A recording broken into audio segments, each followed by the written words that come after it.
Maximum record length is almost 600 gigabytes. Why the fuck would I need a record for that long?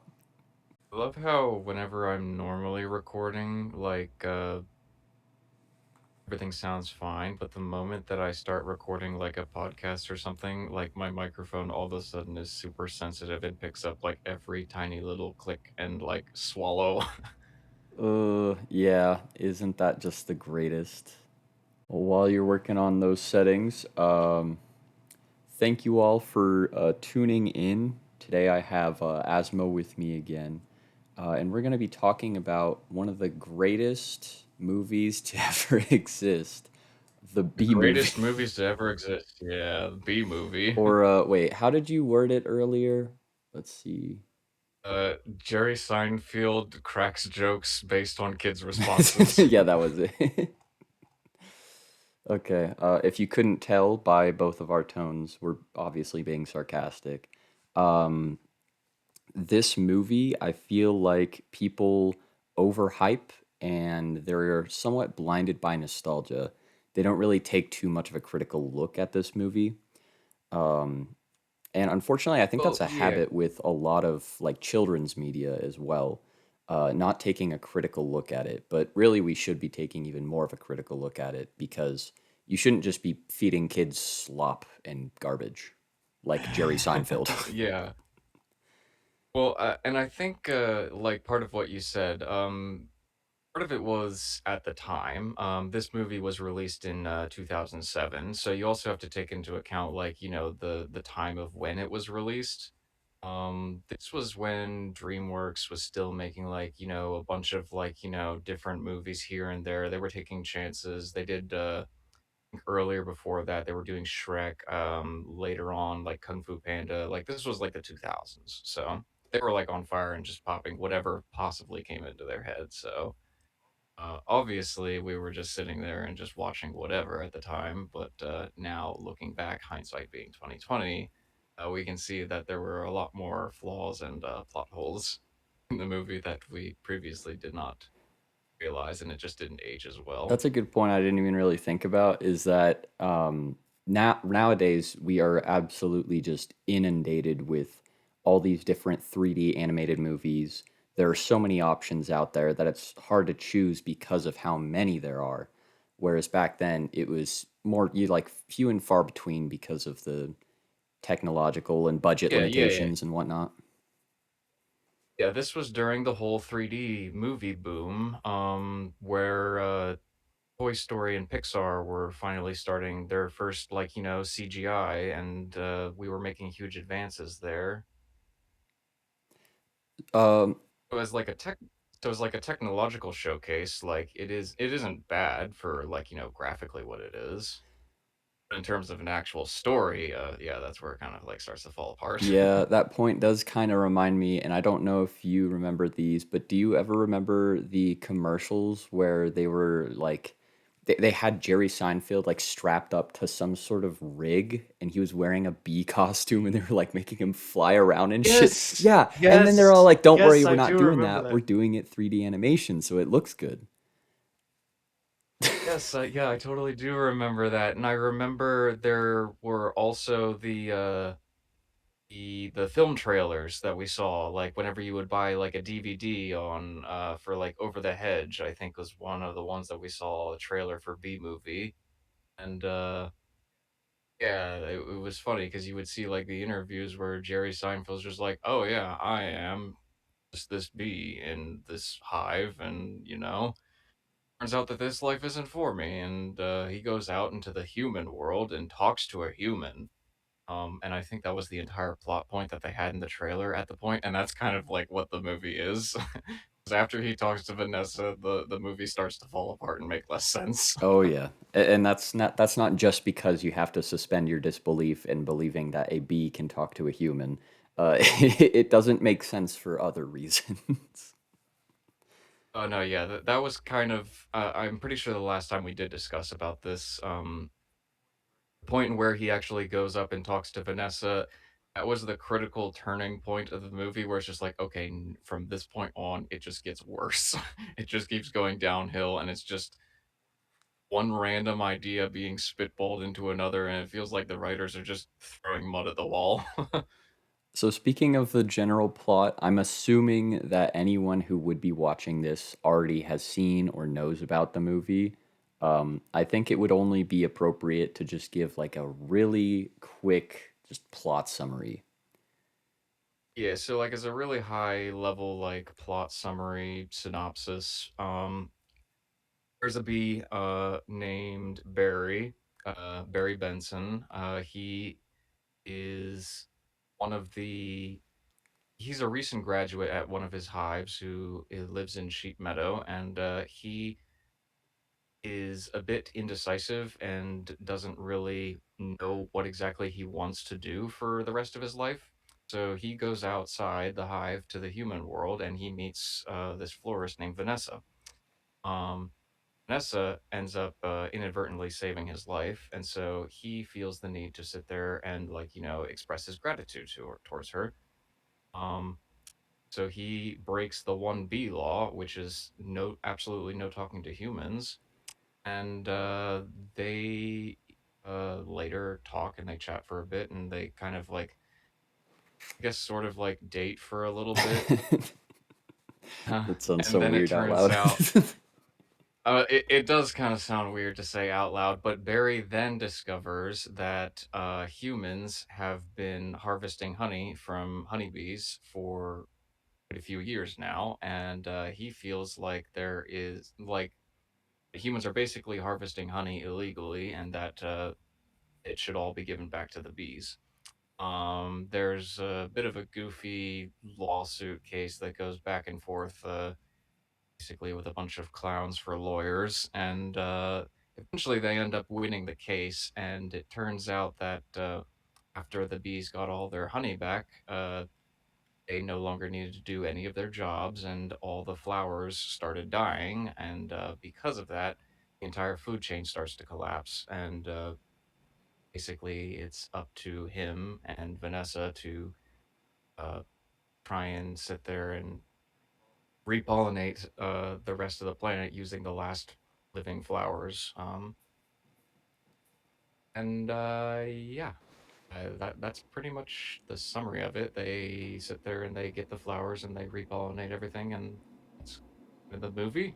I guess. Did I miss anything? No, that's basically it. The problem is with trying to figure out what message the movie is actually trying to put across, because it tries to go for multiple messages, which is actually kind of confusing when you're watching it from a fresh perspective. Because it's like, okay, what is the message they're actually trying to say? Because the most obvious one you can think of when just going through the plot is, oh, pollination is important. Bees are important to the ecosystem because of pollination.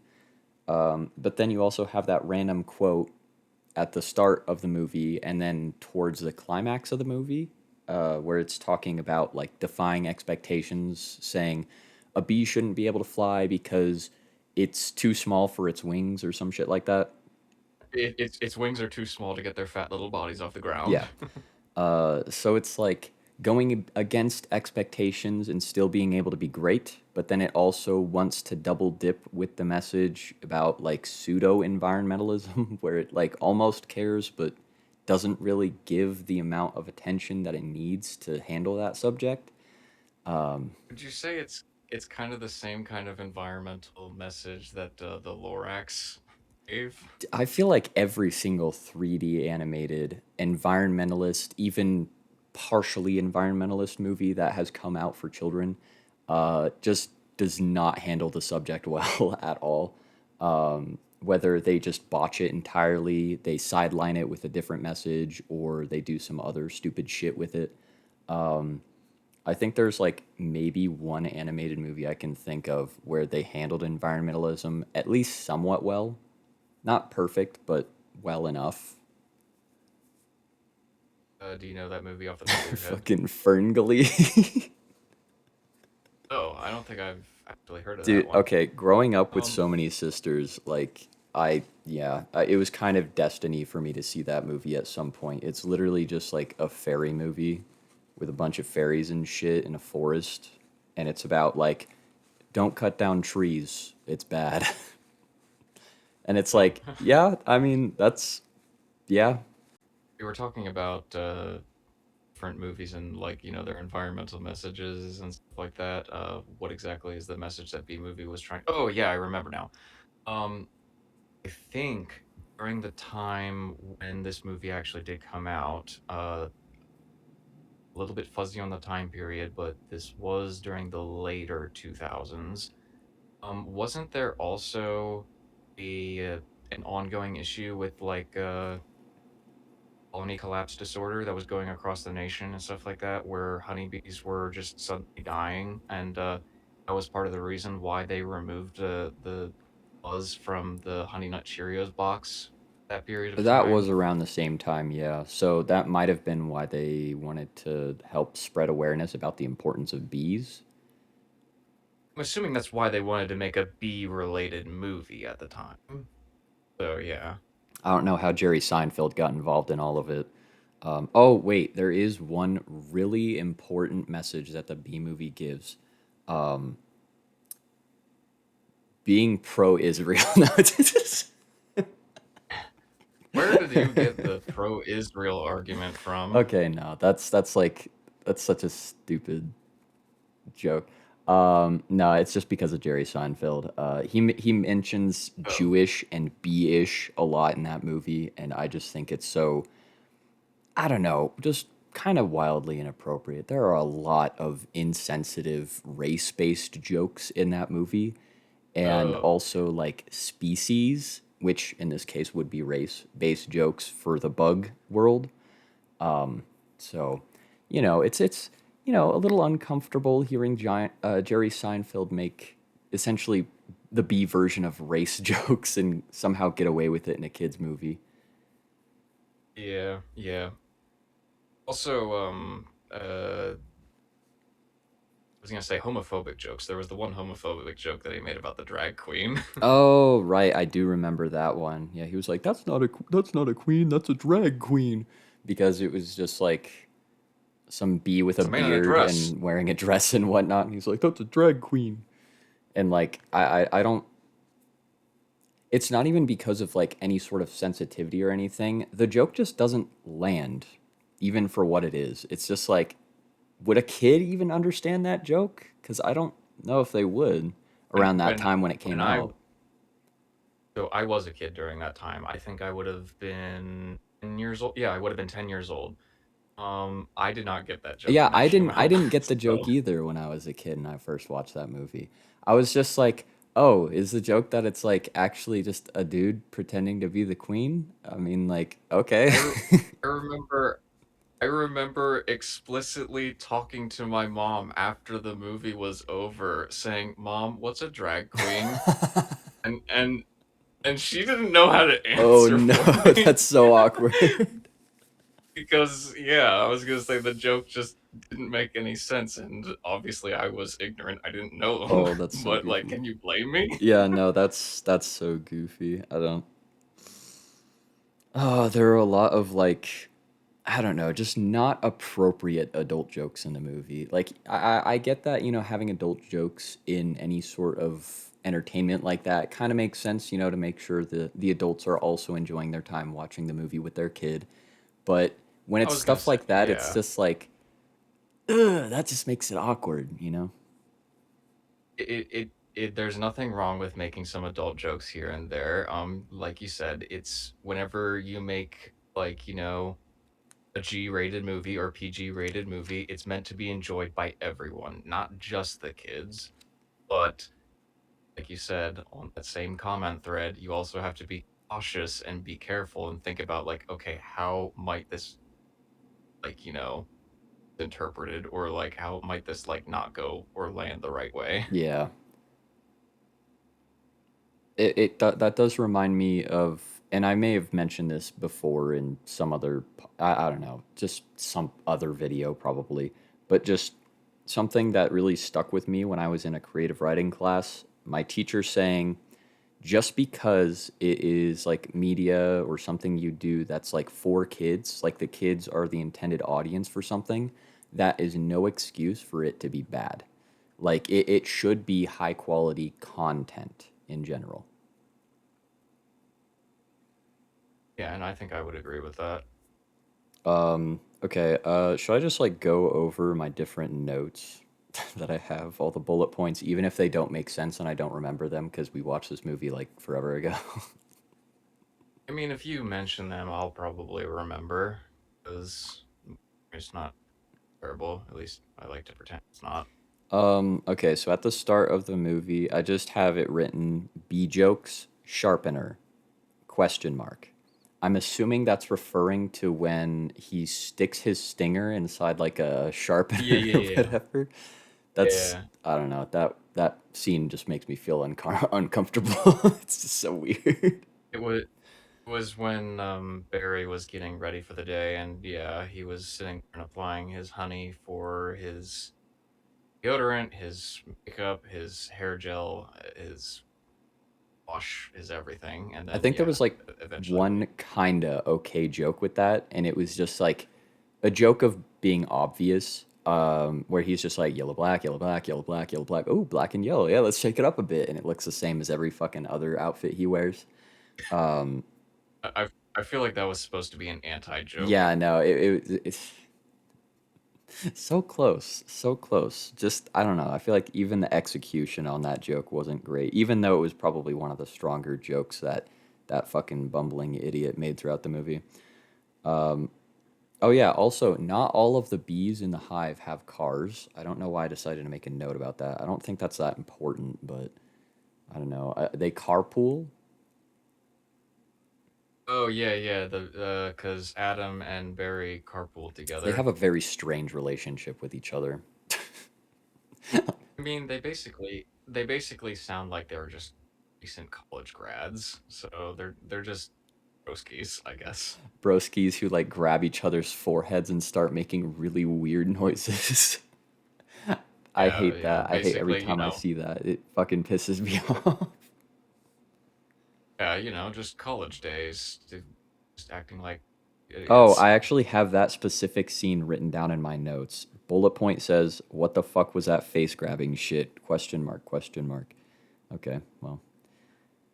Oh yeah, some of the dialogue in the movie is pretty rushed and it makes it feel awkward. Do you remember when they actually like when Adam hopped into the car? And he was like, "Big day, finally graduated," and like it was like super like rushed through his lines. Did you notice that? Hey, Adam. Hey, Barry. Is that fuzz gel? A little. It's a special day. Finally graduating. Never thought I'd make it. Oh, I think so a little bit. They also made a couple of comments on how it's like, oh, well, they seem to have built an amusement park right into our day. And so he also makes the comment, "Yes, that's why they say we don't need vacations." It's kind of like a lot of exposition that they had to rush through. They also had to make the comment of was it one of their friends died because he ended up stinking squirrel. They had to have that exposition explaining like to the kids, like, oh yeah, if a beast something you die, you don't waste it on a squirrel. Yeah, it did feel very rushed. Well, granted, that does make sense that they have to get through a lot very quickly, and like they don't have because it's obviously higher strain on a budget if they're going to spend like a ton of time explaining different things. But I feel like they could have saved time in other places in the movie and spent more time with the world building aspect of the hive when getting into the movie, kind of, ease you more into it. Because we get to the critical part of the plot incredibly quickly, actually, where he's not entirely sure what he wants to do. I think we actually had a time lapse on it. What was it? Oh, yeah, they're already at Honex. Oh, and Yeah, he's they're at already out, Connex. out in the world. I actually have the movie brought up right here. Right at the 14 minute, 14 and a half minutes into the movie, he's already out of the hive. Goodness. And I think it's like what, like maybe a minute and a half later, and he's like getting saved by Vanessa or something like that. If I had to take a guess, Uh, like around the 17-minute mark. Unless that's when they're doing I can tennis. No, say that's the stupid tennis scene. Never mind. that 17 mark is the tennis Okay. scene. So that means it would probably be a minute or two after that then when he actually makes it because it starts raining, so he has to go. Well, there's also the car chase scene where he gets sucked into a car and Oh yeah, all that's that. definitely like a car's layout for how they have the AC and stuff. Yeah, no, 20 minutes in and he's basically have like at the scene where he has his first encounter with Vanessa. Basically 20 minutes Yeah, in. it's a the 20-minute mark is roughly when that happens. Oh, real quick, I did have a note here that says pomp and circumstance reference joke.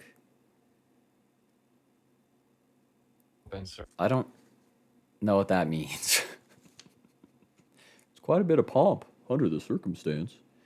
Like, I think that was like a play on words, but I don't think anyone watching the movie would have even gotten that joke. I feel like most of the adults wouldn't have even gotten that joke because I barely got I that don't joke think. at the ripe age of fucking 25. Oh, oh yeah, yeah, yeah, yeah, I was yeah. like, I remember that's like now. such a stupid play on words. I don't get why it was in the dialogue. It didn't feel like it served Uh, any purpose. yeah, because I remember afterwards when we finished talking, you actually had to explain it to me, and I was like, "Wait, oh, I didn't get that." And yeah, you only remembered it because it like this brief moment that you sat there and thought, like in your 20s or something like that. Um, what exactly that was referencing, and it wasn't even that funny. Yeah, no, it's literally just a play on words, I'm pretty sure. And like it does not land at all. So just you can definitely I thought tell it's a Jerry Seinfeld joke. you said it was like a racist joke. Oh, no, no, no, It no, no. only That those are the other jokes he that only makes. those are those are the other jokes. There's plenty more Oh, racist jokes where don't you that came worry. There's from. more in store for that. Oh, goodness. Uh, Oh, okay. We cannot skip over this. Um, what's with all the fucking weird ass incest jokes throughout the movie? oh, that That was girl was because hot. Isn't that her cousin? We're all cousins. I'm pretty sure the incest jokes were just because the writers were so inconsistent they weren't sure like if they wanted to dive more into the fantasy side of things and Or into where what everything bees is actually just like do. it into oh yeah they weren't really sure if they wanted to like cartoon it a bit more where it's the nuclear family model or if they wanted to keep it accurate to what bees actually are. Yeah, Yeah. Graduating class of 915, am I right? yeah, they seem to graduate everything. Oh, wait. Okay, so you know how you mentioned that amusement park being built into their daily commute? Yeah. I did write down here in my notes that it is kind of stupid that he was surprised after the Honex tour when he finds out that they're never going to get a day off. Because like he's That's like, I guess that's yeah. why they say that we don't need vacation. And then after the tour, he's just like, wait, we don't get days He's off, all and it's like, shocked. Like, wait a minute. bro, you fucking already acknowledged that. Like, what do you mean? Why are you shocked? Bro, you already knew this. Why are you so shocked now that you finally got to the end of the tour? Oh, and then I also have on my second page, so it's acknowledged that they are related to the girls that they're flirting with, but they decide to go ahead with it. So that's kind of fucked up and weird. Like Jerry Seinfeld, why are you Oh flirting yeah, with your cousin and being totally chill with that? What the fuck? that was yeah. I was gonna say that was near the end of the hive scene in Act One, where they were talking with the Yeah, fox. the pollen jocks. Pollen to them is a Just status symbol, so Barry and his friend don't understand it. I'm assuming I wrote that down because that sets up for the explanation of the importance of pollination later. yeah, and I made the joke about how it's just like, oh yeah, these guys sit there and themselves in flower semen status symbol. Yeah, it's kind of a weird way to flex, I but mean, you sure you're not gay? You're not gay, bro? I mean, it's not like they're gonna get with their fucking cousins, not unless they're Jerry Seinfeld. Oh, sorry, what's his name in the fucking movie? Barry. So Very. I keep referring to him by his voice actor name because I do not care about this movie whatsoever. Jerry Berry. Exactly.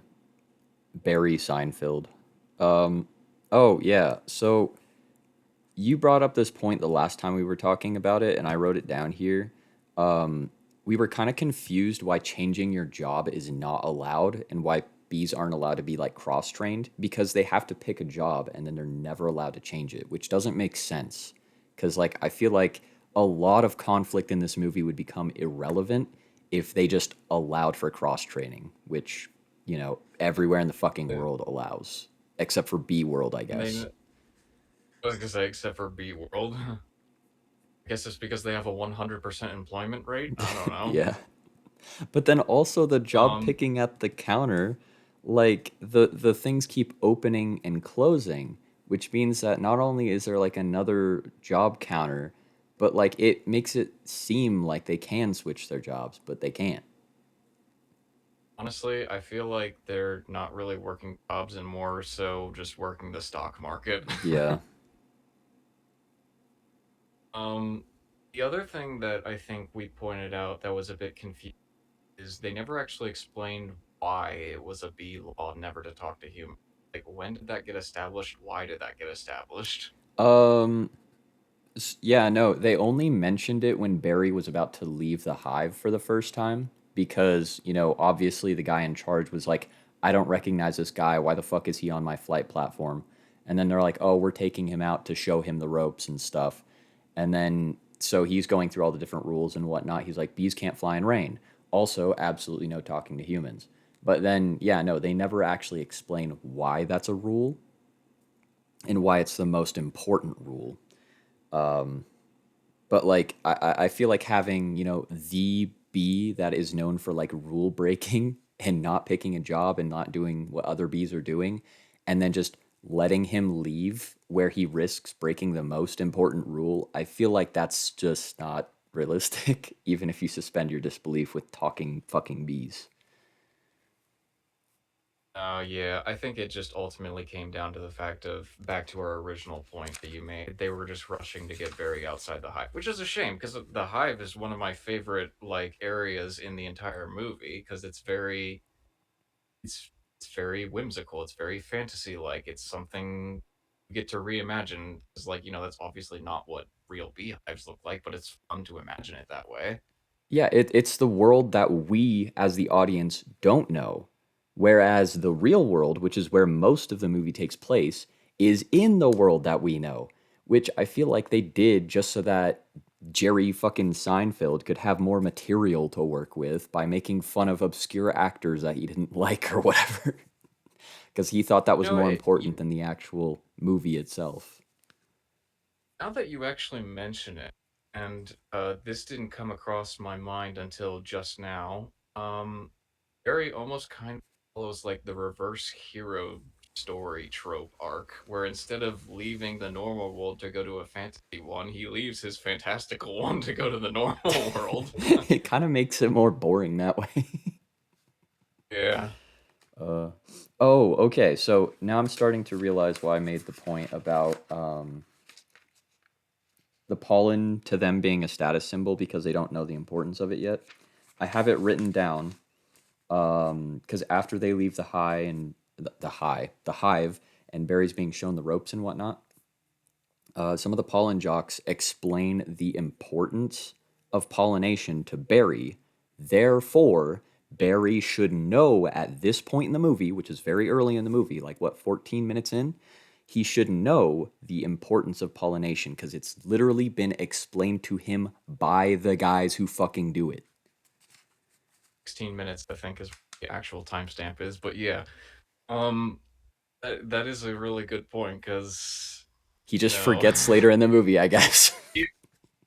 he literally says, "Yeah, why do we do that?" And the pollen jocks, so not just him, but also all of the pollen jocks, and I'm assuming most of the hive knows. It's just like, oh yeah, more pollen, more flowers, and they just see stop everything that they're doing and just stop doing that because they don't have to anymore. Wow, it's like there's consequences outside of the hive. Like, yes, ultimately pollination leads to more honey for them. So when they have that honey, they don't necessarily feel the need to pollinate, but they still know that pollination means more flowers, more plants, and stuff. So they still know the importance of pollination. They just choose not to do it, which doesn't make sense. Like, you can still pollinate and just not collect nectar.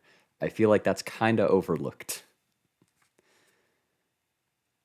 Like, they chose to And stop that, doing pollination. Choosing to stop honey production made sense for them later in the movie, but choosing to stop pollination does not make sense. well, I'm assuming it's just because they don't have to sit there and make honey. They don't work at all. So this was kind of like, again, what we were talking about, like confusing, because this is supposed to be like, a pro I forget my English, um pro working work culture kind of thing. Where it's just like, Oh, I see what you're saying. yeah, Yeah. yeah, like I don't want to say anti-welfare. I want to say more so just, yeah, pro working culture. That's the best word I can of off the top of my head. Yeah, I don't think there's really a great word for it, but it's definitely leaning into the sort of fucking boomer mentality. Oh, completely unrelated. How did Vanessa not see a literal bee on the tennis ball she was hitting? Like, she picked it up. Like, I feel like that would be super easy to see. Barry was literally between her fingers, I'm pretty sure, on the tennis ball. I think it's because when she went to pick him up, he was on the underside of the tennis ball and her fingers were just wrapping around. Wait, hold on. So You like can from pull her, up that scene, right? Because I kind of want to see it again. Because I want to see if my note makes sense. I feel like this is one note that doesn't make sense because then Oh, wait. Wait, no. He was between her fingers. She just wasn't looking at he the was, ball. yeah, he was between her fingers, but if you look, she's on the opposite side of the ball, so she's not looking there. I still think she's blind for that. Also, he's so lucky that she didn't bounce the ball on him. I feel like that's probably the biggest point. Let me just play it here for a bit. Yeah, fuzzy. Careful, guys. It's a little grabby. Eddie Brain, get off there. Okay, it rolled away from her. That's probably why she didn't see him. He Yeah, still should have been crushed by the ball, though, I feel. yeah. When she's Wait, yeah, what bouncing the it like fuck? that, Okay, that's really weird. Yeah, no, he got so lucky that he didn't get crushed by the ball or smacked by the tennis racket because holy luck. He happened to be on the perfect side that didn't make contact with anything.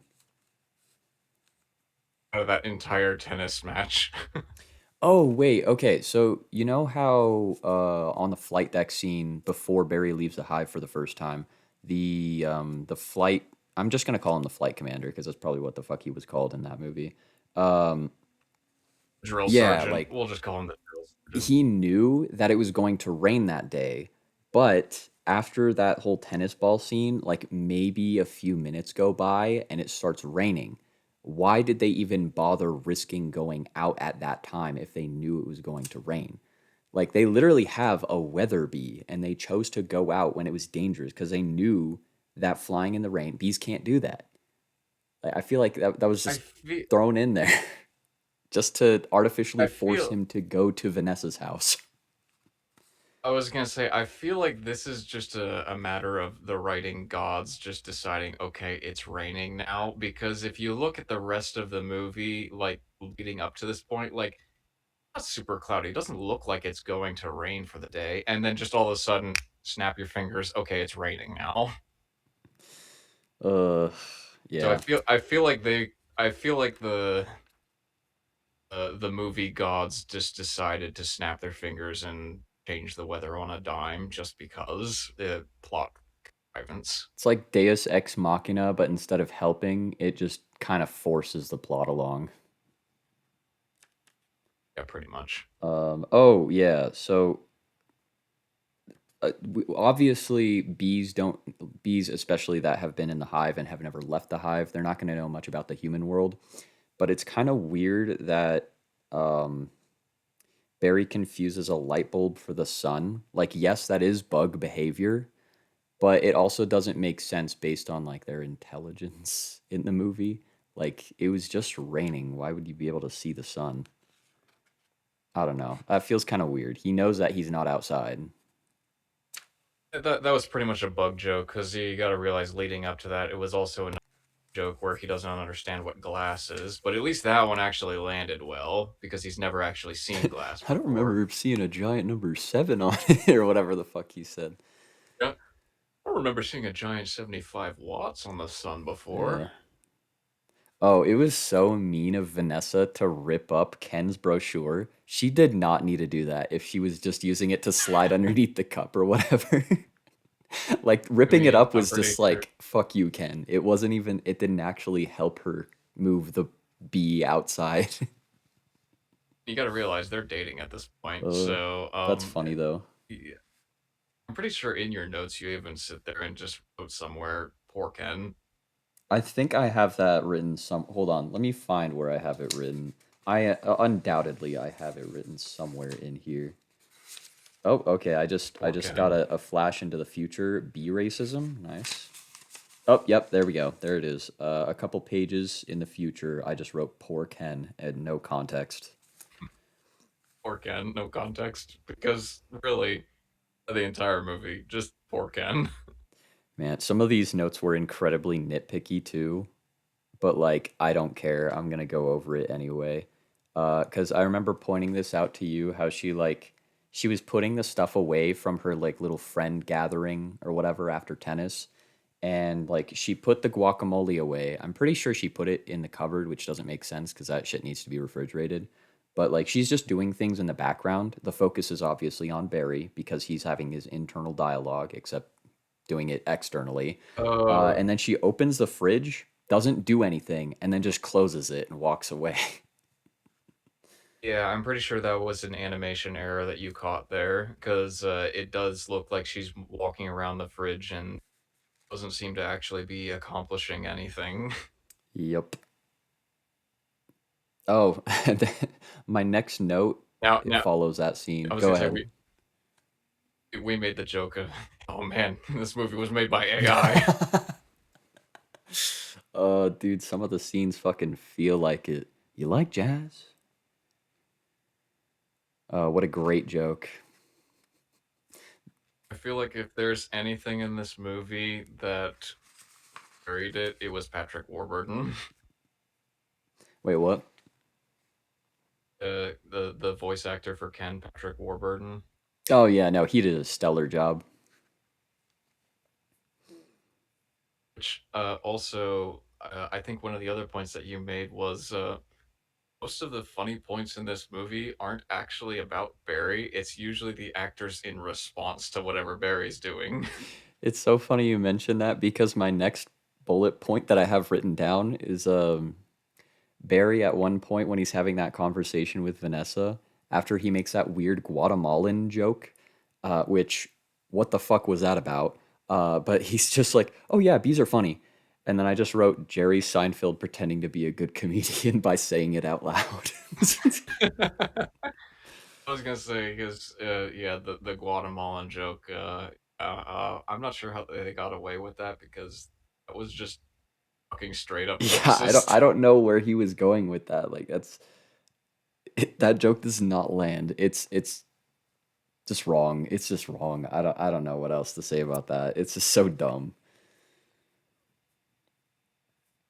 Oh wait, okay, hold on. Also during their conversation, I wrote down here Barry at one point says that their queen was elected, which I just thought was kind of funny and weird because like I don't think bees elect a queen. Well, they never actually explained this, and this was a major plot hole that we found. They never actually explained what the point of the queen in the hive actually is. Like, what role does she actually serve? Because it Then those aren't even your was real so. parents. I was gonna say it was. They were so contradicting. Like they even acknowledge how contradictory they were being in the movie. On what exactly the queen's significance is because it sounds like she's still in charge of all of the reproduction and it is the mother of everyone. But on the other hand, like you said, they also make these comments just like, "Oh yeah, our last queen was elected with that same like catchphrase." It's just like, how do you elect a queen that like just gave birth to all of you? Like They elected a mother. That's what it sounds like. Like, I don't think that's how that works, brother. yeah, they kept trying to cherry pick what parts of human elements they wanted to mash and what parts of beast elements they wanted to mash in together, and the result is just doesn't make sense. Further and further you try and break it I feel down. like it was the writers are like battling with Jerry Seinfeld because Jerry Seinfeld wanted to make a joke, but it didn't make sense if it was based around like bees and bee stuff. So like the writers were trying to lean more into the bug aspect probably, and then Jerry Seinfeld was trying to lean more into pop culture and like weird, obscure, stupid jokes that don't land. I don't know. Possibly. I'm not That's just sure. speculation. Obviously, there's no evidence to support that, but I feel like I would just put that out there as like, maybe, just maybe. Oh, I also have it written down here at the end of that one scene when he's leaving Vanessa, he put pound cake directly into his pocket. Now, that just does not sit right with me. Imagine going to a party, getting some birthday cake, and you're like, all right, well, I'll just take some to go. And you just put it in your fucking like jeans and just walk away. No one does that. Who the fuck does that? I mean, you're telling me you don't go to the store, buy some donuts, and just stick them in your hoodie? Yeah, like they provide those little paper bags that you can like take a donut from the bakery and put it in the paper bag. Nah, he bro, you just put it in your fucking like hoodie pocket or some shit, and then just walk away. I mean, what are they gonna do? Stop you? Your laundry person's probably gonna be pissed though if they ever found out. Something tells me they don't do laundry. They just throw out their clothes once they're done because by the time they get through wearing all 7 pairs, they're dead. Yeah, probably. I could see that. I have it written down here because I'm assuming this was just the following scene after returning to the hive. How is Stuntman Dave still alive? I don't think that's important. It could just be like reusing the model, but it could I also think it still was be just just comedic Stuntman relief. Dave. I think that was just comedic relief. Obviously, the kids needed a laugh of slapstick Yeah, humor, Lord so knows they Jerry just stuck Seinfeld him wasn't doing it in. for them. They needed some Yeah, I was gonna slapstick. say. Okay, at one point in Barry and Adam's conversation after he got back, Adam asks him how he got back, and he said, like poodle, like a dog, like a poodle. How? Yeah, they They never never they explored never that. actually explained. They never explained how that happened. That sounds far more entertaining and interesting than whatever the fuck else was going on at that time. I wanted to see Like that. how exactly did I wanted to see how that happened. uh, oh no, this is where shit gets bad. Okay, yep. The next I bullet told point, be racism jokes. I told you after he talked with Vanessa, it only gets worse from Damn here. it, we're already into fucking the racism. God damn it. I was hoping it would be at least a little further into the movie.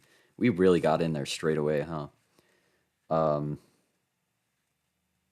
oh, I also have written down, and this is far less important and kind of stupid. I'm not entirely sure how Barry knows so much about the human world with only one conversation with Vanessa. I'm sure it was a long conversation, right? But he happens to know about Cinnabon, even though, as far as we're aware, he's never had any.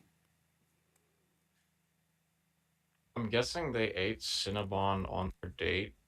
Well, they had Yes. pound cake, though. They had pound cake and coffee. Well, Did they meet up after that? Because this was a conversation after he had returned to the hive with a poodle. oh yeah, because I guess it just would have been one day. Well, I'm guessing they spent the entire day. Because when he gets back to the hive, I'm assuming nighttime.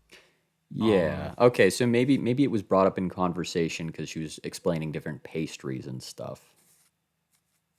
yeah, I feel like that reasonably could have come up in conversation. I mean, it's not like she's talking about like astrophysics and how we. Yeah. We sit there and we launched missiles at Cuba. Oh gosh. Yeah, that's I feel like that point I have written down here is a little bit more nitpicky than the fucking racism jokes. Like they're referring to other bugs, like how Jerry Seinfeld refers to other races, which just makes it extra fucked up and weird sounding. It's just uncomfortable to hear. It's like I don't want to hear that. Jerry, please shut the fuck up. Yeah, because this was when he was having this conversation back with colleague Adam, and Adam was sitting there probing questions, asking about like his love interest, and so he was sitting there asking, "Was she a bee? No, or she's not Is a she bee." B-ish? And is she bee-ish? And so, what's it? He starts asking about like spiders or wasps or like all these other different things. He's just like, "No, I don't like any of those." I know they find the whole eight legs thing attractive, but I can't get past that face. Mm, Oh, I hated that. Um, oh, while he's oh daydreaming, yeah, that oh yeah. mosquito scene where the mosquito gets slapped and obviously, killed. And then they just make a joke out of it. But then later in the movie, he meets a Slapping him. mosquito and it becomes his friend. Like, what the fuck? That's so fucked up. That means he was fantasizing about his future friend getting killed. I feel like the entire movie probably could have cut Moose Blood, which was the name of the mosquito, because they didn't actually give him a real name. They just called him Moose Blood because that was things he was after when he was moving to And for Canada. short, they called him Blood, Um, which doesn't feel right. It doesn't sound right. I don't know. I don't the like that. biggest problem was he was voiced by Chris Rock. Yeah. And he was very obviously a black coded character. Like you could tell just from the conversations he was having, like, he was a very strongly black coded Yeah. character. And yeah, they were just making the whole jokes about just like, oh yeah, female mosquito don't want to know mosquito or something like that. Um, I feel like his whole entire character and like all that probably could have been cut out of the movie entirely. Like you could have cut Chris Rock out of the movie entirely, and it would have made it Yeah, no, he probably essentially would have made serves the movie better. no purpose to the plot or anything like that. And he's like not even really in it. He's there for the scene with the truck going to Honix Farms, and then at the very end Honey with Farms. the joke about being a lawyer because he was blood sucking or whatever. He was a blood-sucking parasite. Yeah, all he needed was a briefcase. So he was basically there for his to kill time on his way to Honey Farms and to make that one look at the end of the movie. His entire character was so left field. Like you could have just cut him out early. I didn't like.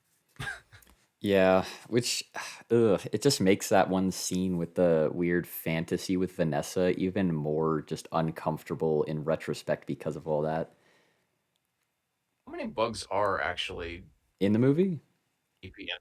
Well, how many different bugs are actually sapient? I know there was like a couple of ones. So we obviously talked about spiders, wasps, grasshoppers, So crickets. essentially, all of them I'm pretty sure are sentient because you have all the bugs that were on the window. I'm pretty sure a few of them had voice lines, and then obviously the water bug had voice lines in the movie. Mosquito, um, the grasshopper was already dead, so but he maybe would have had a voice line if he weren't fucking dead. Well, I mean, Barry starts off talking to him, so I don't think he would do that if the assumption was that he Yeah, wasn't. and then obviously with the weird, creepy like jokes that they make, it kind of implies that a lot of the other insects that they do mention, even in a derogatory sense, are also sentient to an extent. Yeah, the water bug. Yeah. Water bug not taking sides. Why does he want to fuck a human? He's a bee, brother. Wait, how else do the birds and bees work? Vanessa is not a bird nor a bee. Well, Barry's a bee. Mm, yeah, you got half the equation there. Oh, okay. You remember when they're walking through the supermarket when he finally sees all the honey and stuff before going to Honix and all that shit? Um, Yeah, he acts very shocked, and it's just like, bro, you haven't even made any honey. Being so upset about how hard work it is. Yeah, he talks about how much work goes into it without ever actually having put in the work. So it feels very, I don't know. Poorly Yeah. argued. But like no one else knows that he's never made honey. He's never made a drop. And it comes across as almost being like a white savior complex. Like, he hasn't actually experienced any of these things, but he feels the need to sit there and defend those that are being exploited to make honey. I bet this just makes you want to sting these people for being so mean. And he's like, "Oh, we just work through our emotions like you would any other." And then he mentions lust as one of the emotions while turning away from Vanessa. Like, very chill. What I the didn't. fuck? I was gonna say I thought he said love. So I could not understand English as well back then, but Let's that go to the scene now that I actually, realize he yeah, said because I kind of want to see it again. this the subtitles say lust. Okay, yeah. So you are right. He does say lust, and I actually my mouth dropped there, and I was just like, "Wait, did he seriously just That's drop that?" so uncomfortable. Why does he say that? Oh my gosh. I think it's in here. Yeah, I think it's right after they enter the market. Yeah, so it should be like right here. Yeah, what the fuck? Anger, Yeah, jealousy, lust. I was gonna say they even acknowledge it in the subtitles. That's what he Oh said. my gosh, yo, he trying to stroke his fucking stinger, brother. What the fuck is that? Like, you're talking to a human. She's like 4 million times your size. You have no chance. I don't know what's wrong with you. He wants to be her personal bed bug. Oh yeah, the bed bug joke. That one was actually a really solid joke in my opinion. Is she your little bed Montgomery. bug? Because that was the one joke that Montgomery really roasted him Oh, on. that joke was so good. Like that's yeah, I love that joke because it makes fun of Jerry, and any joke that makes fun of him is good in my opinion. All right. Oh, also in the same scene, since you have it pulled up, what was with the obsession with like shitting on Ray Liotta? What was that about? Because I don't think kids would even get that reference at all. Like they probably don't even know who that actor is. I didn't know who Ray Liotta was, but it was. I'm assuming it's just because they wanted to have him as a cameo. It's a weird cameo. Like I don't know why he would agree to that. Was Ray Liotta like a big honey advocate or some shit? I'm not sure. I'm pretty sure after we watched this movie, I sat there and did a Google search on him, and just an actor from all that I could tell. I don't think there was anything we had that was like super or against because I don't remember ever seeing it. His honey. I don't remember him ever selling honey in the supermarket under his name. So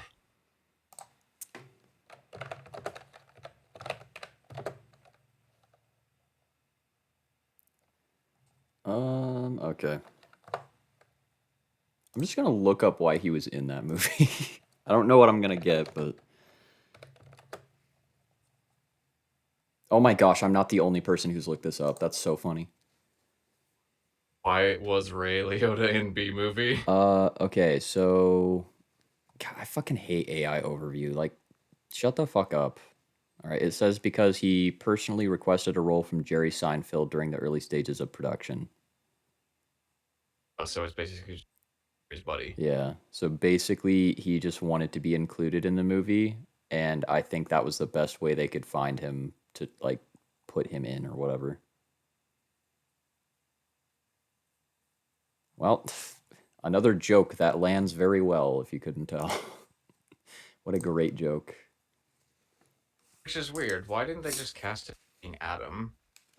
I don't know. They could have cast him as like literally anything else that would have made sense, but they chose to make it a weird fucking look-alike. They tried to make his animated version look more like him, which made it somewhat uncanny. I think this was again back to what I was saying, being in the 2000s, like the 3D animation it was kind of like a showcase of the technology of what we could do at the time. So it's just like, oh, look how close we can resemble Ray Liotta's cameo in I. So I'm assuming that might have been part of why they cast him out. See, bees actually just look like that. The no. They have those fucking horrifying faces.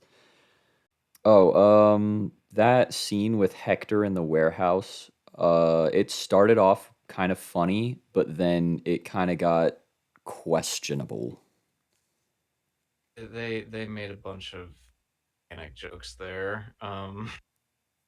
So once he sat there and was about like, oh, as soon as I launch my iguana attack or something, it's just Yeah, like, he was like, okay, "I'll that feed you to my pet iguana Ignacio," I think is what he says, like verbatim.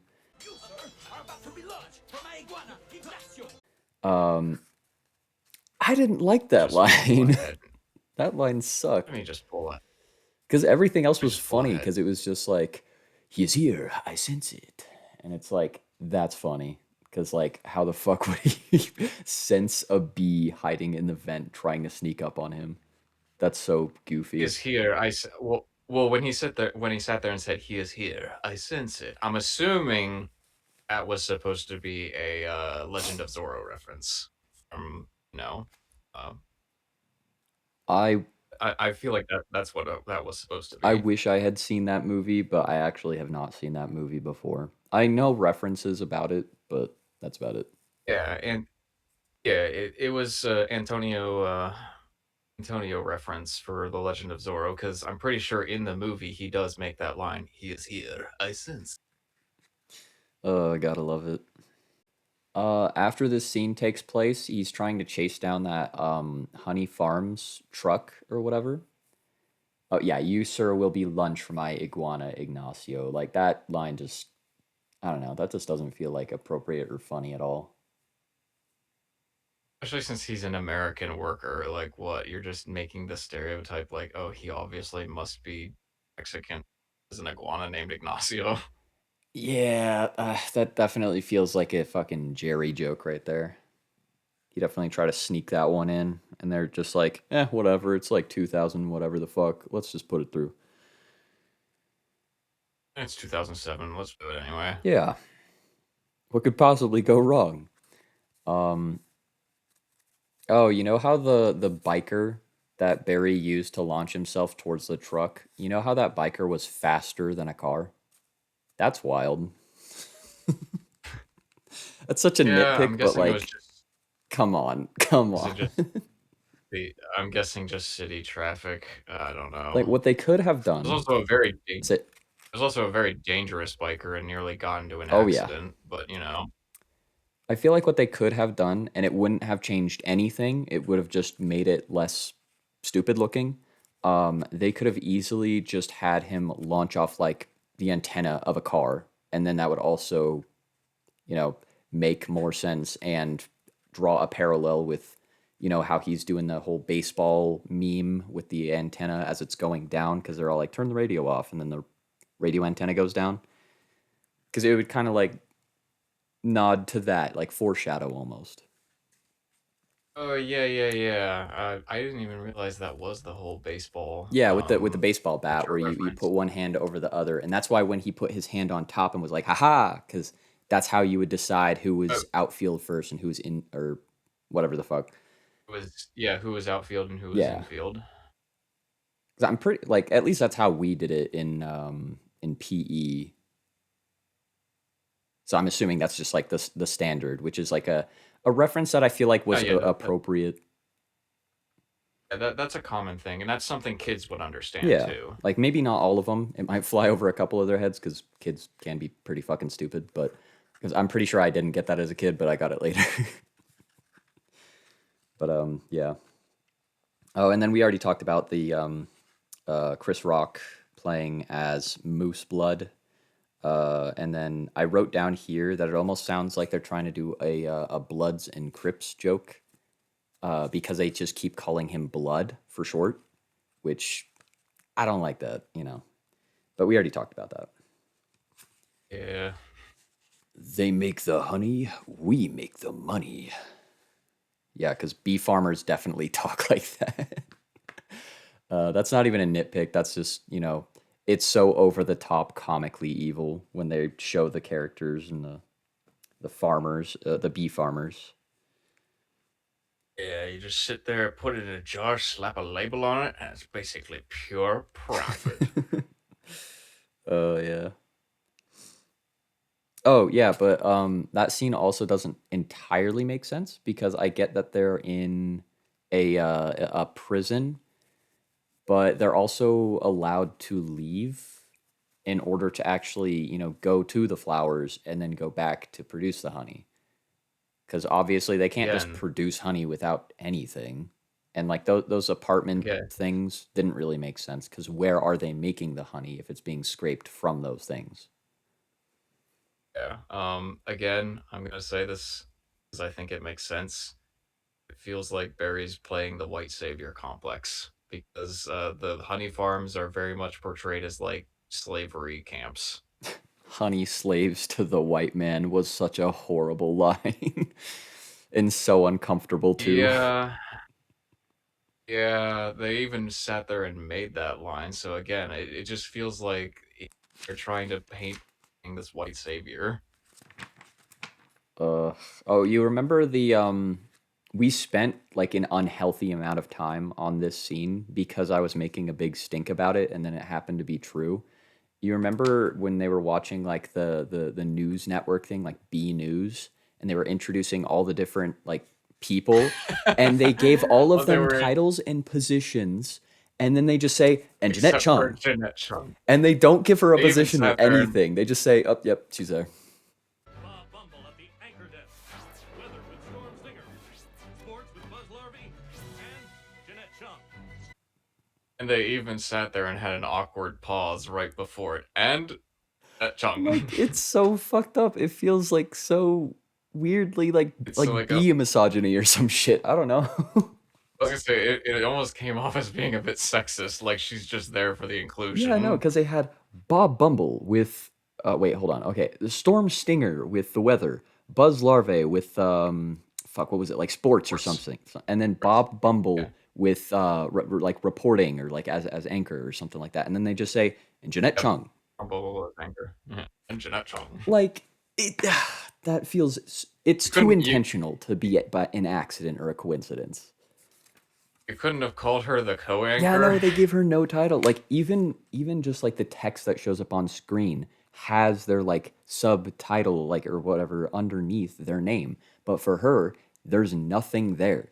It's like they just threw her in there and made like a weird sexist joke when it comes to watching the news.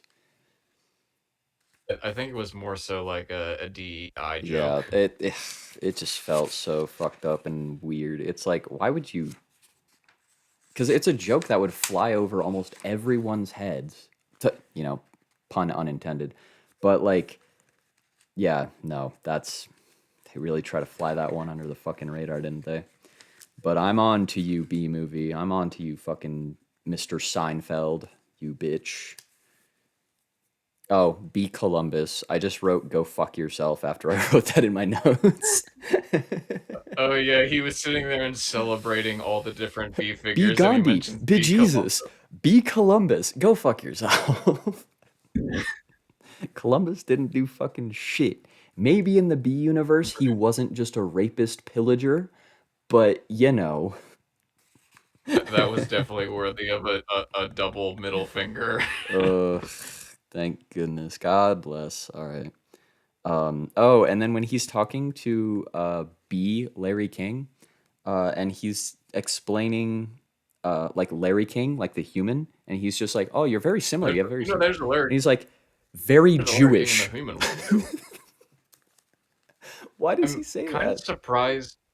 I don't know, but this is actually the one point I am kind of confused about because if he is only been out to the human world like once or twice now, I would be kind of surprised how on earth the conversation between him and Vanessa would have brought up to Larry King of all things. Like, how would he know about that? Yeah, it's like he went out to the human world for like maybe a week, maybe two, and all of a sudden he gets every reference and knows everything about the human world, which is just not realistic. They never have like really any point where he's struggling to understand the human world, really.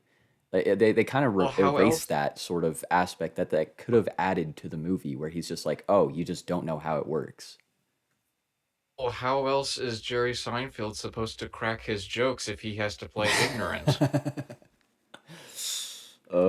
Yeah. I guess he was just watching TV with Vanessa and he's like, oh, who's this Larry King guy? He's kind of like B. Larry King.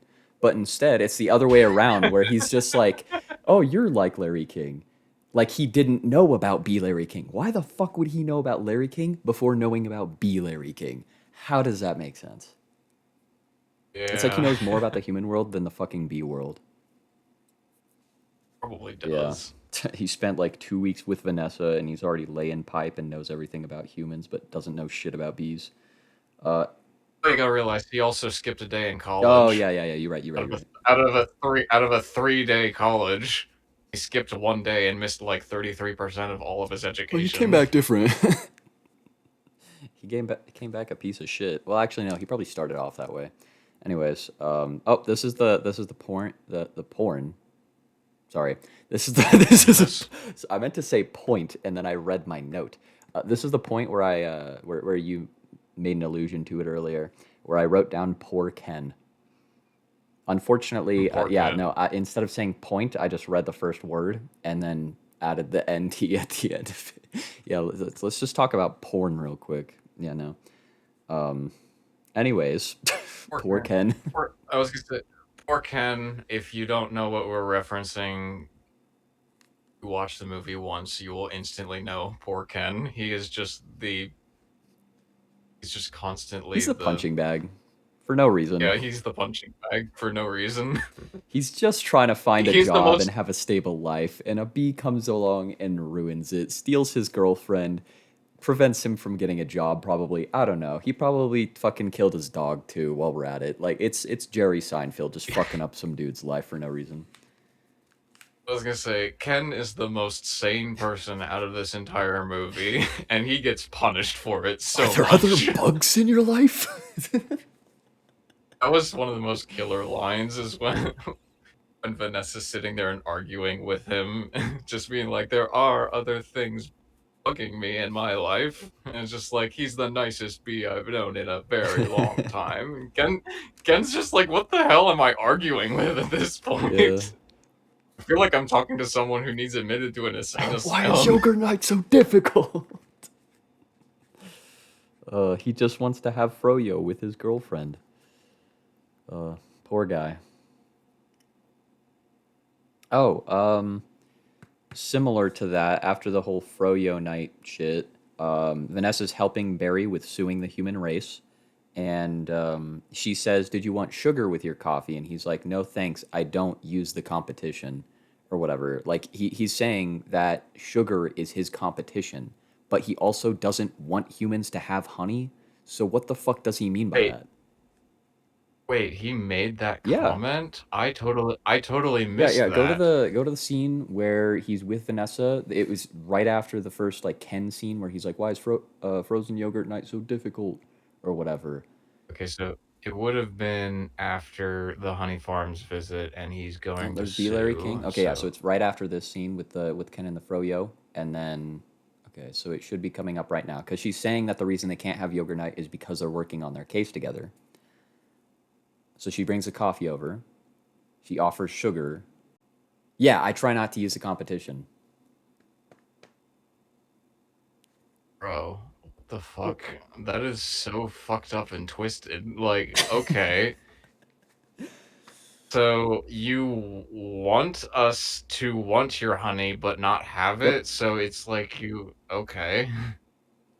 It makes no You sense. basic you basically want to be the rich guy who has everything that everyone else wants but can't have. He wants to receive something as compensation for the honey that the humans get, but at the same time, their currency is honey. So it's just a lose lose. Because if they give honey to the humans can't give anything back in return to pay for that. So, like, referring to sugar as his competition doesn't make any sense. Because, like, you can't say that it should be a desirable thing, and then you don't want them to have it. I don't know. That feels weird. I prefer sugar-free artificial sweeteners made by man. I know it has an aftertaste. I like it. I like it. God, Ken is such a good character in this movie. He's the only good character in my opinion. I don't know. Him and maybe I was gonna say, Montgomery, 'cause but for like the wrong reasons. Like Montgomery's a funny character, but he's not a good character. if Montgomery's a funny character but a terrible Yeah, lawyer. he's so Um, incompetent and stupid, bruh. I was gonna say, which actually brings up to the next point. It's funny that Vanessa is sitting there helping Barry sue the human race, and then afterwards, when the ecosystem collapses, she gets mad at him like she didn't see this coming. Like, bro, you helped him do this. Why are you not getting blamed for this? She's a florist The and biggest doesn't know about the importance of pollination. Neither does Barry, who was fucking taught about it earlier in the movie. I don't know. I feel like Vanessa is the biggest idiot out of anyone in this entire movie because it's like, bro, you literally knew about all this. You were the expert on flowers and you somehow didn't see this coming. She also gets no backlash from the human race for helping Barry sue the human race. Barry gets No. all the blame for it, even though Vanessa did help him for it. So like, why Barry wouldn't are have been people able to okay do with it her? without Barry would not have been able to pull it off without Vanessa's Yeah, help. So, yeah. like, and then they come to her flower shop, which obviously that means that they support her business and they support her. But I feel like there would have been way more backlash, and people would be like, "Nah, fuck you! You you sued the human race and ruined the Yeah, environment because she as got to a florist." I was gonna say she sat there and at the end of the movie is sitting there and selling flowers again. It's just like, bro, you literally like almost destroyed the world. We're not going to support you. I'm gonna just kind of speed run some of these notes because I do have quite a lot written down, but just like real quick, just flashing through them. At one point, Adam asks how so many bees have time to come to court, which is weird because all of them are employed since they do have a 100% employment rate. So I'm not sure how they were able to do that. Barry, hold on. Oh, okay. So That one of was the few jokes that Barry how made that was actually humans. kind of funny was when he was like, "Do you think these billionaire companies can afford good lawyers?" Like that was kind of funny. But then Montgomery, he's obviously an incompetent lawyer, but he's like supposed to be this big bad like super good lawyer who never loses. I don't know. I was gonna say he's supposed to be the best lawyer that money can Yeah. buy. Hold on. Oh, he also makes Mr. Montgomery makes a religious argument in a kids movie before breaking the fourth wall. So that's kind of weird to put in a kids movie. He's like, "You're disturbing the natural order. God put man in charge of animals." And it's like, okay, why are you putting this in a kids movie? I'm not saying kids movies have to be secular, but why would you throw that like throwaway line in there? That feels kind of weird and forced. Vander Hayden is called out for running a monopoly business. That's the Honey Wanna Farms pause? dude. Yeah, do you want to pause this for a second? I hear someone talking at my door. Oh, okay. Yeah, we'll pause for a sec. Okay. I'm back. Ah, yes, I gotta love those laundry bogers. I just went up and took a piss and got rid of my shirt debuff. You know how it is. Get rid of my shirt debuff. Good thing I don't have a camera. Yo, let me just take all my shit off real quick. Okay. Anyways, where were we? The last thing I mentioned We was Vander Hayden, who is the dude in charge of Honey Farms, was being called out for running a monopoly business, which I think was actually one of the few decent legal arguments that were being made, and then they immediately fucking ruined it. And then also right after that, they give bears a bad name, and that's for some reason just like a good argument. But bears are also sentient and helped the bees win the case. So it's like I don't know, like they're taking advantage of bears in that sense, uh, especially considering bears are yeah, sentient in this world. I don't know. It does definitely seem like I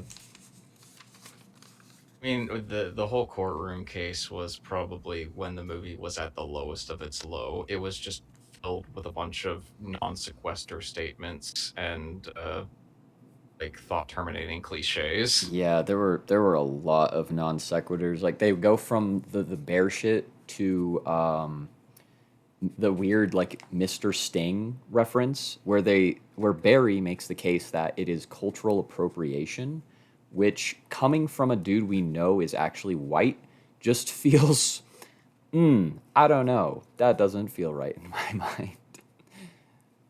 Ooh, it feels like yeah, no. It kind of leads back to that one argument you were making about the whole white savior, white victim shit that's going on in this movie. Complex, yeah. And then also more Ray Liotta slander.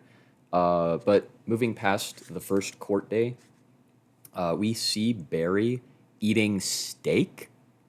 Pause. What the fuck? Eating Because steak, yeah, Vanessa when invites at him the over. end She's of like, the I didn't movie. want it to go to waste, so I invited Barry over. How much is that bitch gonna be able to fucking eat? He's a bee, brother. Also, that's steak. A bee eating steak. At the end of the movie, he's talking to a cow about a lawsuit that the cow wants to start. Hello? She even makes the comment of the joke being like, sometimes I just feel like a piece of meat. And Barry would probably fucking agree with that in this universe, because he fucking ate one. And then he was just trying to get away from her so that he could go fly around and fuck off and just have the mosquito deal with it. Like, what the fuck is that? Like, if you think about it, it makes it so much worse. I feel like, You're not well, I was gonna supposed to say, think while watching this movie. It just makes shit worse, which is horrible because, the only reason it's good to some people is because of nostalgia and just shutting their fucking brains off while watching it. I mean, it's kind of like the whole thing against veganism as a whole, because it's just like, oh yeah, we all agree exploitation is bad. However, cognitive dissonance, and I'm not going to think about it. Yeah, just don't think about it. It's fine. Oh, also the scene, basically same scene where Barry's eating the steak. Barry makes fun of Ken for being unemployed, but that's pretty fucked up since employment is literally built into the B system where they literally hand you a job. They give it to you. It doesn't matter if you're good at it. They don't know anything about you. They just say, "You want to do this? Okay, you do Like you have this." to, 100% I employment. was gonna say, it's not like you have to actually work to try and get a job or try and sell yourself where he's sitting there and trying to do that. Yeah, that was kind of like I don't know, that was like a low blow. It really was. Oh, I have it written after that. Air freshener to the eyes somehow doesn't hurt Barry. Because the scene where Ken's trying to fucking kill him with air freshener, and then he brings a lighter out in order to make it like a flamethrower or whatever. But at first, he's just getting sprayed right in the eyes with basically fucking Lysol, and that doesn't hurt him. Hello? I don't think that's Love how the that. smell of Yeah, you flowers. can love the smell of flowers. If you're getting sprayed in the eye with air freshener, that shit's gonna fucking hurt. Have you ever gotten air freshener in your eye before? That shit stays and it hurts. Stings. Yeah, no. Get it? Stings. Long, long, la- long-lasting scent, more like long-lasting burn. Yeah. I have written right after that, Ken is funny. He is. He just is. He's the best part of the movie. And then I also have it written down. I already mentioned this. Are there other bugs in your life? Yeah, that part. Um, Leighton Montgomery. This is the next point I have. This is the next date, next court date or whatever. The next day in the court shit. I said that he actually did make a good case against Barry by calling Barry to the stand and then talking about actual B facts. And his argument was just like, we just have to remind people what they don't like about bees. And then he just started listing off a bunch of bee facts which contradict the world building that the bee movie has been trying to build this whole time, which feels like kind of a weird fourth wall break that kind of destroys the whole fantasy world aspect of it. But, he does make a good point. He does make a good point, and he gets stung for it. Don't y'all date your cousins? What a good roast because you can't even like be all like, "Oh, that's just slander." It's like, "No, Barry and Adam both fucking did that in the movie. They were trying to fuck their cousins for a while until Barry decided, fucking my cousin's wrong. Let's fuck a human woman instead." I was gonna say, basically, Montgomery calls them out on their bullshit, and then it's stung as a result, which just shows them how, again, what he was saying, like what they don't like about bees, like when they are suddenly called out on their bullshit, they get angry and sting you. Speaking of stinging, since Adam literally assaulted, because like sure, it's small scale, so it wouldn't hurt that much. It's just a bee sting. But Adam, in the face of the law, literally assaulted the lawyer, Oh, and for some reason Montgomery. was allowed back in the courtroom to help the argument. What the fuck? No, that's not how court cases ever work. You don't just assault the defendant or the plaintiff and then you get to come back the next day and you're just like, "Oh, well, let's just keep arguing." Let's just keep arguing, pretend like that never happened. Ugh. And then after the whole bee stinging incident and whatnot, Adams, obviously he's in the hospital. They make the joke about the sword toothpick shit that was in a tuna sandwich or whatever. But then the smoking that was right outside the hospital window. I don't think you can smoke that close to a hospital window. Like I know that was No, just like to move the plot along, but I'm pretty sure that's not allowed. even in 20 or yeah, even in 2007, you're not legally allowed to smoke that close to a hospital building. Yeah. Ugh. Oh man. Oh, why the fuck? Oh, I have so many notes about the court stuff because it took up so much of the movie. That's probably why I have so many fucking notes about it. Is because it took up way Well, too much of the movie. that's what I was saying. I made the point earlier. The courtroom was probably the absolute worst part of this movie because that's where the most amount of bullshit happened. Mm-hmm. Oh, okay. Well, this is the part of my notes where I made the honey slaves to the white man sort of thing. Which also happened in the courtroom, Yep. you know? That also happened in the courtroom. And then Montgomery, under his breath, says, like, they're playing the species card, which is just a really poor taste race joke. I don't like that. That's fucked up. Yeah. And then I just wrote down bee work camps. I don't actually know if there's context behind that, but I have it written down here after that. Um, Yep, Barry insults bears after getting help from one during the trials. Yeah, so that is hypocritical. I did make a note of that. Oh my gosh. Okay, so after the trial, there was a scene that did not age well at all. It's kind of fucked up to look at now. Um, you remember after they win the court case, and then they're like taking honey from like Pooh Bear, and they're arresting Mr. Sting, and all that shit. Oh yeah, they made the police brutality joke. Yeah, that's the one I'm referring to. The can't breathe. I just said it did not age well. It's just Well, yeah, because what was that? Ugh. I don't think that was before That George was Floyd, before it, right? which is why I said it didn't age well at all. That's why it did not age well at all. Oof. Yeah, because George Floyd. Oh, Yeah, that's rough. It has me wondering why they had that joke in there, but because they dedicated a to whole encourage scene to it, so like it was intentional. it.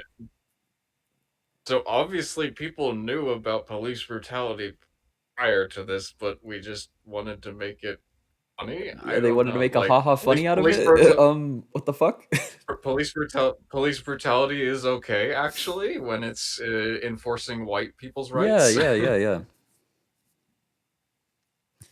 Let's see. Was there anything else important that I wrote down that we didn't talk about? Because I already mentioned the whole like the honey production, and how they for some reason stop pollinating, which according to the pollen jocks, doesn't make sense because they know the importance of it. Barry should know the importance of it. Adam should know the importance Vanessa, of it, but they just stop. Vanessa. I was gonna say Vanessa should know the importance of it and never seems to mention it to him. Yep. Also, the timeline of how fast the entire ecosystem just collapsing just seems way too fast in my opinion. Like, even if we're going for the notion of, oh, well, obviously flowers need to be pollinated in order to stay healthy and stuff like that. That happened You fast. actually counted Like, the days last time we talked about this. It was 5 days. You counted them.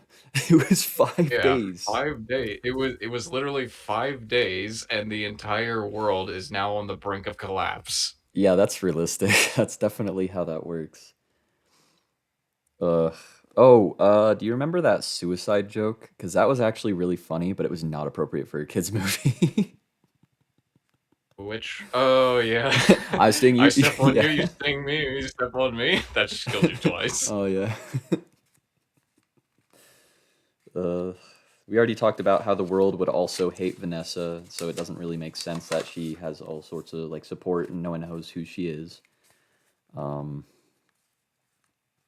the lawsuit, I don't know how they thought it could have possibly helped Vanessa with her flower shop, other than maybe like notoriety, but really it would just create infamy. It wouldn't be good for her, so I don't know why she would do that. If if anything, yeah, it would have just made her worse and less popular. Because yeah, Yeah, because Barry claimed that that was his intention for the lawsuit was to help Vanessa. But really, I don't see that as being his intention for that. I think he was saying that just to save face. no, like I said, I feel like Vanessa is the biggest fucking idiot out of this entire movie Yeah. because she just does not have a brain, like, at all. Zero She's foresight. just Just everyone's a dumbass. she's just the epitome of head empty, no thoughts. Uh-huh. They seriously injured that princess gal from the parade float. That's what I have written down here. Didn't they remove the stairs Where and she she just fell like like 2 stories onto the ground? they removed the stairs. It wasn't 2 stories, but it was a good solid like 8 feet off the Yeah. ground. So she definitely would have been injured Ooh, from can we that. pull up that scene? I want to see exactly how high that was, because that it looked like it would have fucking hurt. Oh, we're past it. We're past it. We're past it. I sting you, step on me. So it was after that. It's after they make the plan, or at least they start making the plan. Yep, yep. Okay, so it's a scene. Oh, that is a big fall. That's yeah, it's definitely not 2 stories, but like yeah, no, that's a big ass fall. That's gotta hurt. Let me see. Let me see if I can pause the frame. Yeah, the princess and the pea float, because they're trying to like incognito steal the float so that they could use those flowers to pollinate the rest of the earth. Like that's their whole plan to revive the earth or whatever. So that's the scene we're rewatching right now. Okay, yeah, it's like a couple frames before that. Search. Well, anyways, we can see it here. I'm going to guess, uh, based on the height of this It's probably eight guy, or that nine is feet. anywhere between 8 to 9 feet high. So yeah, that's definitely enough to And injure she fell her. backwards too. She didn't fall forwards. At least I don't think so. Because she was walking backwards Yeah, to get to the stairs. Yeah, no, they yeah, seriously injured she her and just swept it under the rug, which is honestly kind of funny, but they're not good people for it. Oh, do you remember when they were mentioning I think it was when they were on the plane and they were talking about how fucked their situation was to flight control and they're all like we have yeah, like they some were gonna have a unconscious pilot, unconscious co-pilot, inexperienced florist flying the plane, and a bee that we don't like, and flowers. And then the bees that are watching this on the TV, they're just like flowers because they don't give a fuck about everything else on the plane. That was also kind of funny. It was one of those like more subtle jokes. It wasn't as punch you, hitting you in the face, or like a Jerry Seinfeld racism joke again. So it was actually kind of oh, we don't funny. give a we don't give a fuck about the humans. There's flowers on there? Yeah. Oh my gosh. I just have the next note that I have on there is Barry slapping a woman. Also her slaps Oh, would be oh, deadly to that's him, but yeah, no, that's just a casual Jerry Seinfeld not being respectful to women. I don't know. I was gonna say this was the whole yeah, I was gonna say when they were on the plane arguing and Barry throws the first You slap snap and out of then it. Vanessa's like I was gonna say, I'm pretty sure Barry was even the one who threw the first slap, and then just Vanessa's like, and then just you snap out of it. No, you snap out of it. Yeah, I don't think his slaps realistically would have that much like force behind them, but just very casually slapping a woman, wild.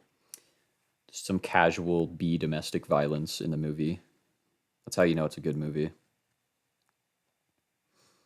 Oh, the next thing I have here was that bees were carrying the plane, which I think you mentioned there was like a maybe a MythBuster video or something like that that you watched where it Yeah, literally yeah, debunked it. Like obviously you have to suspend your disbelief. There's no way it could happen, but the reason it couldn't happen is there wouldn't be enough lift. It couldn't create enough yeah. lift between them and the plane in order to actually cause it to fly. There's not enough air distance between the hull of the plane and the wings in order to create the lift in order to make that to happen. Yeah, So like that's obviously like a nitpick that because realism, that's a but nitpick. That's a realism nitpick, but again, like I can suspend my disbelief a little bit. I'll give them a little bit of room for that. it did make the having the plane have bee-like behaviors because it's being flown by bees. It kind of made the joke land a little bit. Um, it wasn't a strong joke, and they did linger on it way too long. Uh, Thinking B, thinking B. yeah, it's like aim for the flower, and then the plane's just like pointing its nose at different like flower-looking things. Like they lingered on it too long, but it was like kind of funny. But the actual funny part about it was when the flight control guy was like, "Is it making a what was it? Some sort of Am I cuckoo? yeah." Cuckoo cuckoo, or is this plane flying in an Yeah, insect-like there we go. pattern? That's what he said. That's what he said. That part was okay. Um, Also, there was storm and lightning and shit, but for some reason, just coincidentally, there happened to be no rain, which is very convenient for the plot because they made a big stink about how bees can't fly in rain. But these bees That's the whole flew out reason in the why the plane storm, and lost. there was for some reason no I was rain. saying, and that was the whole reason on why the plane couldn't work in the first place because it had suffered from a lightning strike. But yeah, there was no rain, so conveniently the bees could try and save them. Super convenient. Oh, and then they also allow Barry to become a lawyer and a pollen jock, which means that bees don't technically disallow cross training or allowing bees to have different jobs. So, why the fuck was it that important at the start of the movie? Was that actually a change that applied to other bees, or was he just the special one, the chosen one who was I, allowed I'm that? I'm assuming he was just the special one because we don't see any other bees that are cross-trained for Of that. course he's the special one. Um, It's fucking Jerry Seinfeld, the fucking egomaniac little bitch. Sorry, I fucking hate Jerry I Seinfeld. I was gonna say, I swear the writers of this movie must have been just weather gods that just controlled every single action for the sake of the plot. Oh, 100%. Oh, what was that one thing I was gonna say? Oh yeah, Vanessa is probably, the animated pretend woman who's not real. She's probably the oldest that Jerry Seinfeld has ever dated. Fucking Oh my. 1738. I love that fucking joke. Why was he dating a 17-year-old at 38 years old? What the fuck was that about? Anyway, Gross. that's not related to the movie. Um, oh, okay. So we already talked about how Barry ate steak and then was talking to a cow later in the movie. Yeah, I think we're at the end of the Yeah, this movie. was the We're end. we're we're just wrapping things up at this point. Yeah. Um, we did make a few comments about the end credits for the movie. There was one song that was total dog ass, and it was played at the very end. So after people have already turned the movie off, thank goodness, because this song fucking sucks dick and ass. It was a song that Seinfeld did with fucking Adam or whatever. Do you remember that Yeah, with song? his colleague. Yeah, it was the thinking. Was it Thinking I Bee or think something it like was that? something like that. I don't know, but it was so bad. Yeah, the song title should be towards the end of credits. The credits were kind of But disorienting to look at because it went in a zigzag pattern. Like, sure, I get they were trying to be cutesy and like thematic with it, but visually, it's just kind of confusing and it's hard to read some of the names sometimes because you have to read left to right, but then it's moving right to left or something like that. So it's like, yeah, it was thinking V, my friend. oh gosh, no, that song was so bad. Oh, Deus Ex Machina, nice.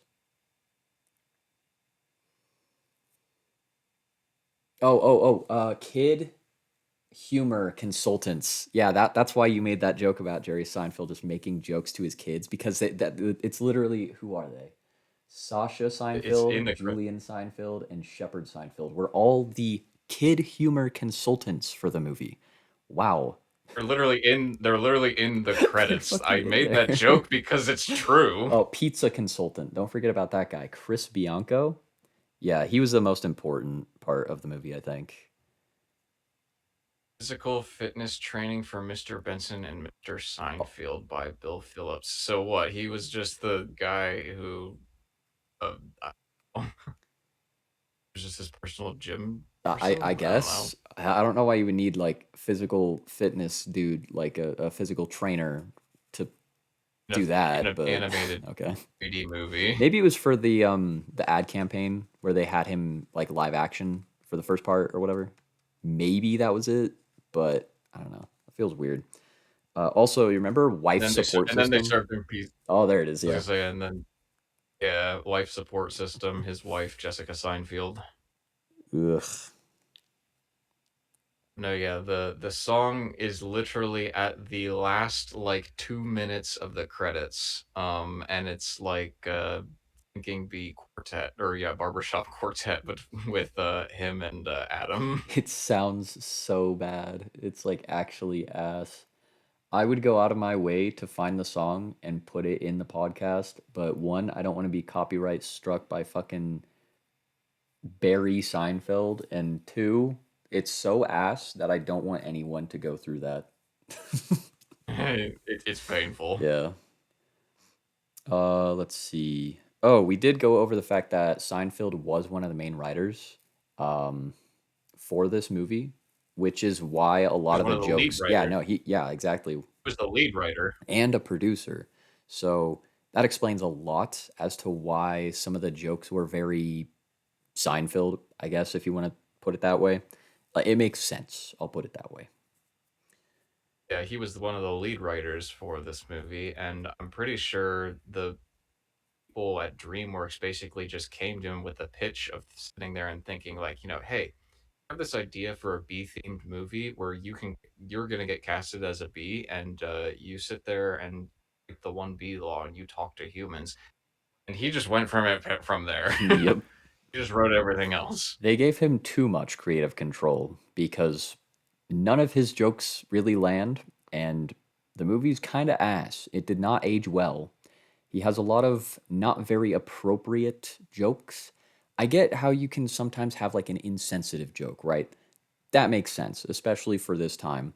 Um, but a lot of these jokes, even for the time, seem kind of out there, not good, didn't land, totally inappropriate, or just unfunny. My final note, and I'll just end with this. The final bullet point that I have in here, take a guess. It's 3 words.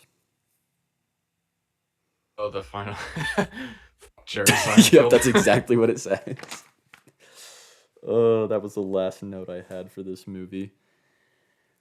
Oh, it's just as bad as I remember from the last time we watched it. I remember thinking fondly of this movie when I was a kid, and when I rewatched it, that's why I was kind of inspired to just go over it again, because yeah, I was definitely blinded by nostalgia for it. Because when I rewatched it, it was not a banger. It was not the banger I thought it was. It was actually very disappointing. Because like it's not visually perfect, but I don't really care about that. It's more so the writing, and then the pacing of the movie. The plot in general is just a bit nonsensical, even if you suspend your disbelief. Because, yeah, you can have some very fantastical things in a movie, but a good fantasy movie is able to suspend your disbelief, put you in that world, and make things make sense, even if it's a bit cartoonish at times. Um, the humor is just not really there.